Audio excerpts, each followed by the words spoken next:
ഇത് ഞങ്ങളുടെ നാട്ടിലൊരു വോളിബോളാട്ടോ. ഇത് എല്ലാ ദിവസവും വൈകുന്നേരം ഒരു 5:30 ഒക്കെ ആകുമ്പോഴേക്കും ഇവിടെ കളി തുടങ്ങും.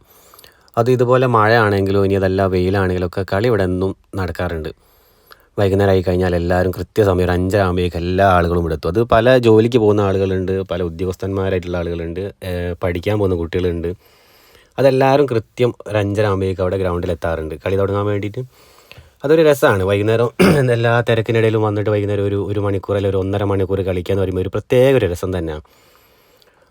അപ്പോൾ അങ്ങനെ ഇപ്പോൾ ഇന്ന് നല്ല മഴയതാണ് അപ്പോൾ കളി അവിടെ നടക്കുന്നത്. പിന്നെ എല്ലാവർക്കും ഒരൊറ്റ മൈൻഡേ ഉള്ളൂ കേട്ടോ, എങ്ങനെ കളി ജയിക്കാം എന്നുള്ളത്, അല്ലെങ്കിൽ കളി ജയിക്കണം എന്നുള്ള ഒരൊറ്റ മൈൻഡായിട്ടാണ് എല്ലാവരും ഗ്രൗണ്ടിലേക്ക് വരാറുള്ളത്. പക്ഷേ അതിൽ 2 തരം ആൾക്കാരുണ്ട് കേട്ടോ. ഒരു തരം ആൾക്കാർ എന്ന് പറഞ്ഞു കഴിഞ്ഞാൽ മാക്സിമം കളിച്ചിട്ട് ജയിക്കാനുള്ള കാര്യങ്ങൾ നോക്കും.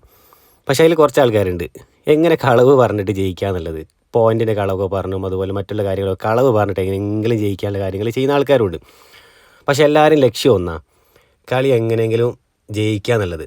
അത് ആ ഒരൊറ്റ മൈൻഡിൽ എല്ലാവരും കൂടിയും കളിക്കുന്നതാണിത് ഇവിടെ നടന്നുകൊണ്ടിരിക്കുന്നത്. പിന്നെ ഇതിപ്പോൾ ഇനി ഏതെങ്കിലും പെരുന്നാളായാലും അതുപോലെ തന്നെ ഓണമാണെങ്കിലും അതുപോലെ ക്രിസ്മസ് ആണെങ്കിലും ഒക്കെ കളി എന്നും ഇവിടെ ഉണ്ടാവാറുണ്ട്. അത് കളി മുടങ്ങാതെ അങ്ങനെ പോകുന്നുണ്ട്. അപ്പോൾ ആ കളീൻ്റെ രംഗമാണ് ഇപ്പോൾ നിങ്ങൾ കണ്ടുകൊണ്ടിരിക്കുന്നത്.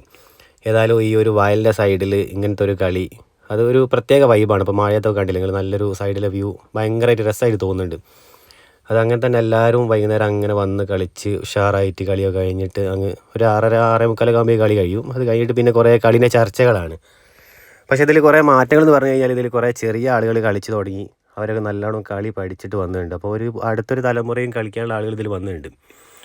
ഏതായാലും ഇനി അടുത്ത വീഡിയോ ആയിട്ട് അടുത്ത വിശേഷങ്ങളായിട്ട് കാണാം.